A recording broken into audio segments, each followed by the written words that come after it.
figura cinematográfica del gran actor británico Christopher Frank Carandini Lee, o simplemente Christopher Lee, está asociada para siempre a sus papeles de villano en películas de terror de la productora Hammer, como el de Conde Drácula, Frankenstein o Fu Manchu.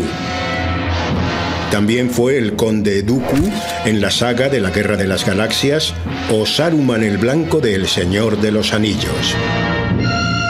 Pero detrás de la pantalla, su vida personal fue todo un misterio. Un hombre fuera de lo común, arriesgado, valiente, espía durante la Segunda Guerra Mundial, cazador de nazis y un apasionado por lo oculto y esotérico.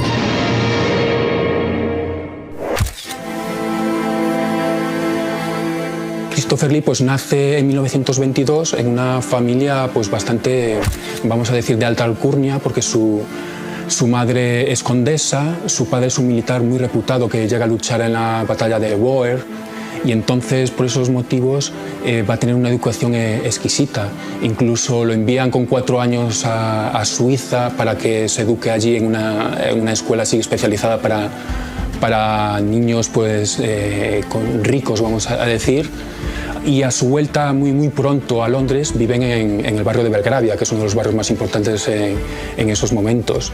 Toda esta educación que va a tener al principio tan de pequeño es lo que va a perfilar luego a Christopher Lee, ya adulto, esa figura tan culto, tan inteligente, que va a ser capaz de hablar muchísimos idiomas. Incluso va a ser cantante de ópera el propio Christopher Lee, como siguiendo la estela de su madre. Algunos biógrafos señalan a Christopher Lee como descendiente del mismo Carlomagno. Otros apuntan a una noble estirpe familiar italiana, el linaje de los Carandini, con una oscura y turbia historia que pudo haber marcado la vida de aquel joven londinense.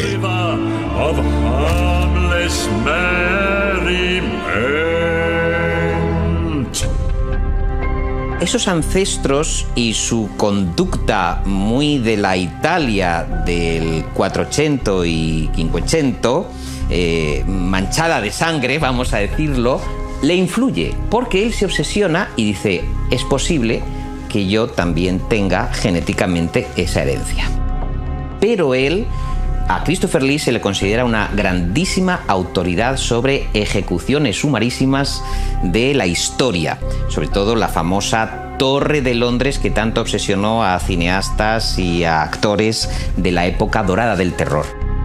Es interesante también saber que Christopher Lee incluso coleccionaba objetos vinculados a esas ejecuciones, por ejemplo, un garrote vil, un fragmento de soga, que incluso era capaz de regalar como presentes muy queridos por él a amigos suyos, como el propio Roger Moore, que un día se encontró con que le había regalado la soga de un ahorcado. Lo descubre en un viaje que hace a París porque presencia la última ejecución con guillotina. El último reo guillotinado en París con salpicones de sangre y el público que asistía enfervorecido como si se tratase de un parque de atracciones. Lo que más sorprendió a Christopher Lee en París fue que esa última ejecución con la guillotina estaba rodeada de personas que empaparon los pañuelos en la sangre del reo y los conservaban como trofeos. De pronto él sintió una extraña atracción por toda esa realidad que rodeaba la ejecución, y Christopher Lee a día de hoy era el mayor conocedor de los verdugos, no solamente de Francia, sino de Inglaterra desde el siglo XV.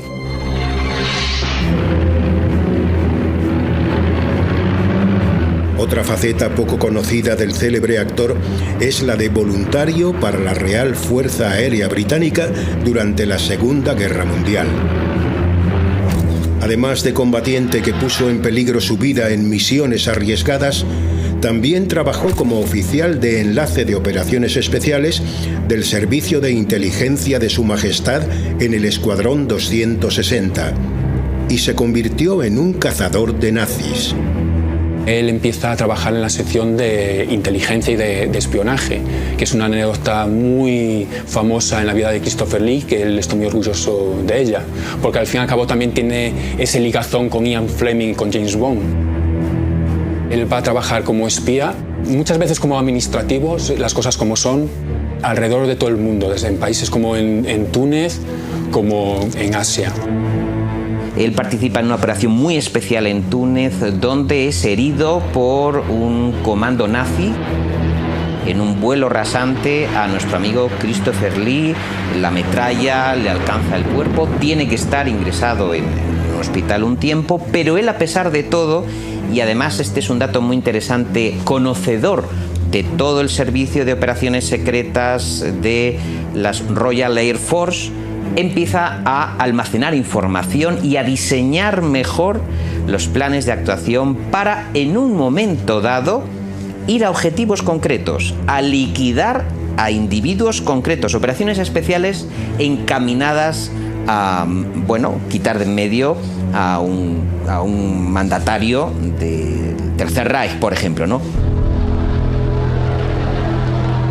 Después de la guerra, Lee enfrentó muchas dificultades económicas, especialmente porque en los teatros y en el cine apenas le ofrecían papeles destacados por su exagerada estatura, más de 1,90 m.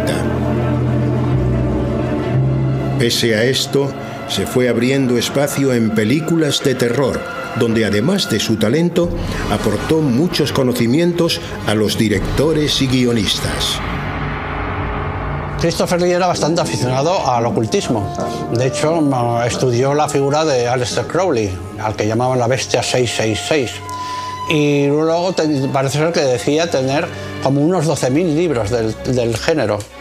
Entonces, aparte de ello, tenía como amigo al escritor Dennis Whitley, que aparte de escribir novelas de espionaje y de aventuras, etc., también tenía una línea de novelas de satanismo. Entonces, la productora Hammer la sugirió en varias ocasiones que adaptara alguna novela suya. Al final consiguió convencerles y a lo largo de la carrera de la productora hicieron 3 películas que adaptaban su novelística. Todos los rituales que se celebran en la película, los círculos de protección que se crean, los dibujos con trazados mágicos, todo ello lo asesoró el propio Christopher Lee. Y la verdad es que viendo la película, aunque no entiendas del tema, da la impresión de autenticidad, queda muy realista.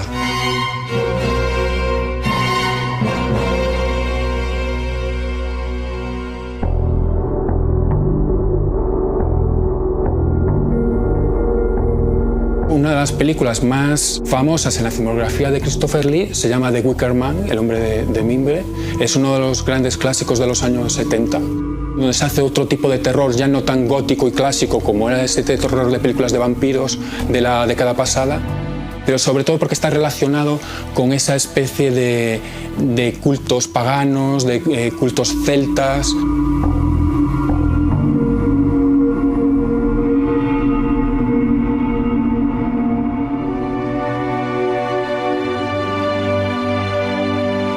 Christopher Lee fue mucho más que un actor. Pensemos, por ejemplo, que él conoció al propio Tolkien en un bar de Oxford y él ya estaba fascinado por la trilogía del Señor de los Anillos, que leía, según testimonios, una vez al año completa, los 3 libros. Christopher Lee se convirtió en el mayor experto en el mundo tolkiano e incluso a Peter Jackson en los rodajes le hacía apuntes de ayudante de escenografía, apuntes de ayudante de guión, que aceptaba lógicamente con mucha humildad, porque Christopher Lee en esos rodajes era toda una autoridad, máxime cuando en esas conversaciones con una jarra de cerveza, como él decía a Christopher Lee, el maestro Tolkien le había dicho de dónde nacían esos seres de la Tierra Media. Let us hope that our presence may go unnoticed.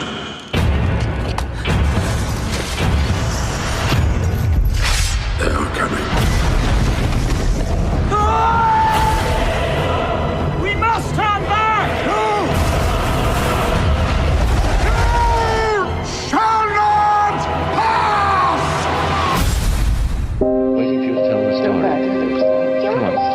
Of course they do. Yes. Pese a su inclinación por lo morboso de los verdugos o por los cultos satánicos ancestrales, el actor británico era de una enorme sensibilidad, especialmente en relación con los niños. Él y su esposa vivieron un drama familiar durante varios años que marcó sus vidas. Cuando nace su primera hija, Cristina, tiene lo que yo señalo en el libro de Christopher Lee, le digo que es su peor película de terror, porque la niña nace con una deformación en las piernas, no sé explicarlo bien porque no soy un médico, pero algo así como que nace con las piernas torcidas. Y evidentemente tanto él como su mujer Gitte pues pasan una época terrorífica donde tiene que dejar a lo mejor de trabajar, no hay ingresos dentro y encima tienes ese problema de salud donde no se sabía qué iba a pasar con la vástaga. Gracias a Dios todo se soluciona bien, gracias a la ayuda médica, y la niña crece al final sana, se hace pues una mujer maravillosa dentro de la familia, que les da muchísima felicidad a los dos. Esa misma hija se convertiría años más tarde en la esposa de un gallego, que tanto influyó en la vida del célebre actor. Pero la conexión de Lee con España era mucho más antigua y enlazaba con algunos mitos literarios de la cultura ibérica.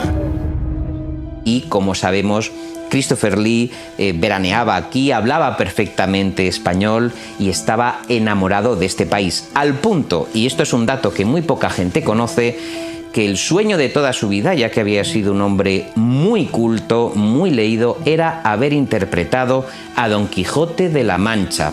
Durante varios años estuvo tanteando, sondeando a directores y productores y ofreciéndose incluso para ser él Alonso Quijano, cosa que no pudo conseguir y fue, digamos, su gran papel frustrado que se quedó ahí en el olvido.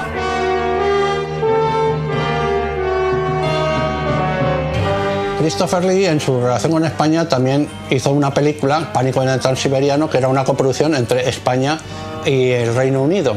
El director fue Eugenio Martín, también salía Peter Cushing, Telly Savalas, nuestra Silvia Tortosa. Es uno de los fantaterrores, como se le suele llamar al cine fantástico español, mejores y más fascinantes que hay.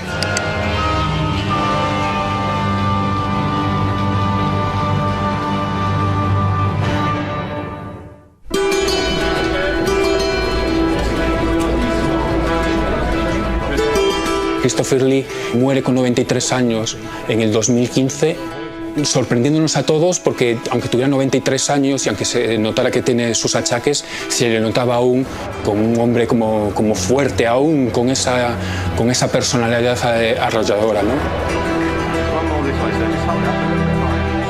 Fue una sorpresa para todos, porque además estaba, como digo, saboreando una segunda vida de fama, no solo con el personaje de la Guerra de las Galaxias, también como el mago Saruman del Señor de los Anillos.